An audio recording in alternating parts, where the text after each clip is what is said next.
Hi అండి, welcome back to my channel. అందరూ ఎలా ఉన్నారు? మేమైతే చాలా బాగున్నామండి. కార్తీక మాసం అయిపోతుంది కదా. కార్తీక మాసం స్టార్ట్ అయిందంటే చాలు అందరూ అయ్యప్ప స్వామి మాలలు వేస్తారు చాలామంది. అందులో అందరికీ అంటే అయ్యప్ప స్వామి ప్రసాదం చాలా ఇష్టం కదా. సో నేను అందుకే ఇవాళ అయ్యప్ప స్వామి ప్రసాదం ప్రిపేర్ చేయబోతున్నానండి. ఇదైతే చాలా బాగా కుదిరింది. టేస్ట్ అయితే ఇంచుమించుగా అట్లాగే వచ్చిందండి. కానీ శబరిమలది అయితే అక్కడ వాటర్కి అలాగా కొద్దిగా డిఫరెన్స్ ఉంటుందేమో నాకైతే తెలియదు. కానీ ఇదైతే చాలా అంటే చాలా బాగా కుదిరింది. మనకి దొరకనప్పుడు అలాగ అవైలబిలిటీలో లేనప్పుడు అయితే మనం ఇది చేసుకొని ఇంట్లోనే తినొచ్చండి. దేవుడికి నైవేద్యంగా పెట్టి చాలా ఈజీగా కూడా ప్రిపేర్ చేసుకోవచ్చు. దీని తయారీ విధానం చూద్దామా. దీని తయారీకి మామూలుగా రెడ్ రైస్, బ్రౌన్ రైస్ అంటారండి. అలాగే ఇది తాటి బెల్లము, సొంటి పొడి, ఇలాచీ పొడి, ఒక్క రుంత పచ్చకర్పూరం కావాలండి. ముందుగా బియ్యాన్ని 3 కప్పులు బెల్లం కానీ లేకపోతే 1.5 కప్పు బెల్లానికి 1/2 కప్పు నేనేం చెప్తున్నానో కొలతలు అట్లాగే చేసుకోండి. మీకు చాలా బాగా అంటే కుదురుతుంది.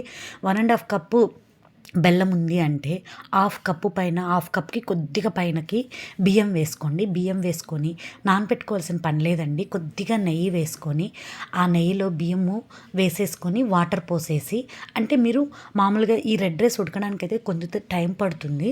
సో అందుకోసం అని చెప్పి నేను 1/2 కప్ వేసాను కదా బియ్యము, దానికి 1.5 కప్పు వరకు నేను నీళ్ళు పోసానండి. నీళ్ళు పోసి ఇలా పట్టుకున్నప్పుడు మీకు బాగా అది ఉడకాలి. ఉడకలేదు అంటే మళ్ళీ గట్టిగా అయిపోతుందండి. పట్టుకోగానే ఇలా ఉడికింది అంటే సరిపోతుంది. అలాగే ఇది ఉడకడానికి ఒక పొయ్యి మీద పెట్టేసి ఉడికించండి రైస్. ఇంకొక పొయ్యి మీద 1.5 కప్పు బెల్లం తీసుకున్నాను కదా, దానికి 1 కప్పు వాటర్ పోయండి. 1 కప్పు వాటర్ పోసి, బెల్లం ఏం పాకం రావాల్సిన అవసరం లేదు, బాగా కరిగిపోవాలండి. కరిగిపోతే సరిపోతుంది. కరిగిపోయిన దాన్ని ఒక పక్కన పెట్టుకోండి. ఇలా అన్నం ఉడికింది అంటే, మీరు చేత్తో పట్టుకున్నప్పుడు అన్నం ఉడికింది అంటే ఆ బెల్లాన్ని ఇలా తేరు కట్టండి. ఎందుకంటే దాని లోపల ఏదన్నా డస్ట్ ఉంటుంది కదా, చిన్న చిన్న తాటి బెల్లం అని చెప్తాను కదా. సో అందుకోసమని తేరు కట్టేసి అన్నంలో పోసేయండి. అది ఉడకడానికైతే టైం పడుతుంది. ఇలా బెల్లం నీళ్ళు పోసాక అన్నంలో కొద్దిగా వాటర్ ఉన్నా పర్వాలేదండి, ఉడికిపోతే ఆ బెల్లాన్ని వేసేస్తే సరిపోతుందండి. అలాగే మధ్య మధ్యలో ఒక్కొక్క స్పూను నెయ్యి వేసుకుంటూ బాగా కలబెట్టుకుంటూ ఉండాలండి. ఎందుకంటే మనం ఇప్పుడు అరిసెలు చేసినా కానీ మనం ఆ పిండంతా కలవడానికి బాగా కలబెడుతూ ఉంటాం కదా. సో అందుకోసమని ఇది బెల్లం పోసినప్పటి నుంచి, అంటే ఆ బెల్లం మనం తేరుగట్టి అన్నంలో పోసినప్పటి నుంచి నెయ్యి వేసుకుంటూ ఒక్కొక్క స్పూను బాగా కలబెట్టుకుంటూ ఇక్కడే ఉండాలండి. ఇదైతే చాలా అంటే చాలా బాగా, చాలా టేస్టీగా కుదిరిందండి. అసలు ఎంత బాగుందంటే అంత బాగుంది ప్రసాదం తినడానికి. తప్పకుండా మీరు కూడా ట్రై చేయండి. ఎలా వచ్చిందో నాతో కమెంట్ సెక్షన్లో షేర్ చేయండి.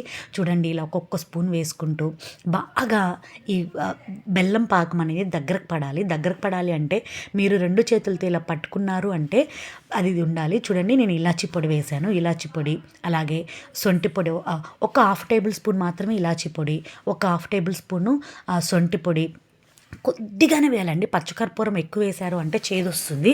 సో అందుకోసం ఒక్క నలస వేయాలండి. నేను ఎందుకంటే తక్కువ క్వాంటిటీ చెప్తున్నాను కాబట్టి చాలా తక్కువ వేయాలి ఆ పచ్చకర్పూరం పొడి అనేది. సో ఇదైతే కలిపెడుతూ ఉంటే ఇలా దగ్గరకు పడుతూ ఉంది. మీ దగ్గర కొబ్బరి ముక్కలు, ఎండు కొబ్బరి ముక్కలు ఉన్నాయంటే ముందుగానే వేసేసుకోండి.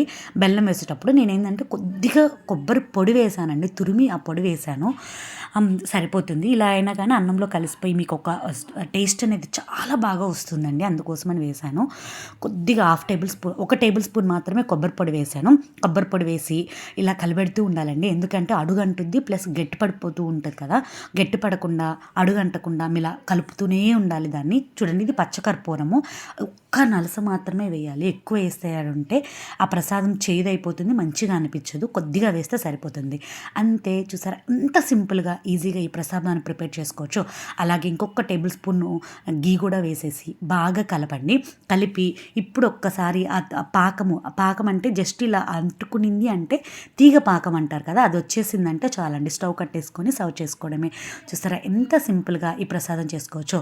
మీకు టైం ఉంటే తప్పకుండా ట్రై చేసి ఎలా వచ్చిందో నాతో కమెంట్ సెక్షన్లో షేర్ చేయండి. అలాగే ఇలాంటి మరిన్ని వీడియోస్ కోసం నా ఛానల్ని తప్పకుండా లైక్ చేసి సబ్స్క్రైబ్ చేసుకొని మీ ఫ్రెండ్స్కి కూడా నా వీడియోని షేర్ చేయండి. చూసారా, ఇలా చేయంగానే ఎంత బాగుందంటే అంత బాగా, ఒక కలర్లో అదే కలర్ అండి. అసలు కలర్ కానీ ఎంత బాగా వచ్చిందంటే అంత బాగా వచ్చింది. చూడండి, అలా తీగ పాకం వచ్చింది అంటే చాలండి, ఆపేసుకోవడమే. కొంచెం కిందకి దించాక గట్టి పడిపోతుంది. Thanks for watching this video.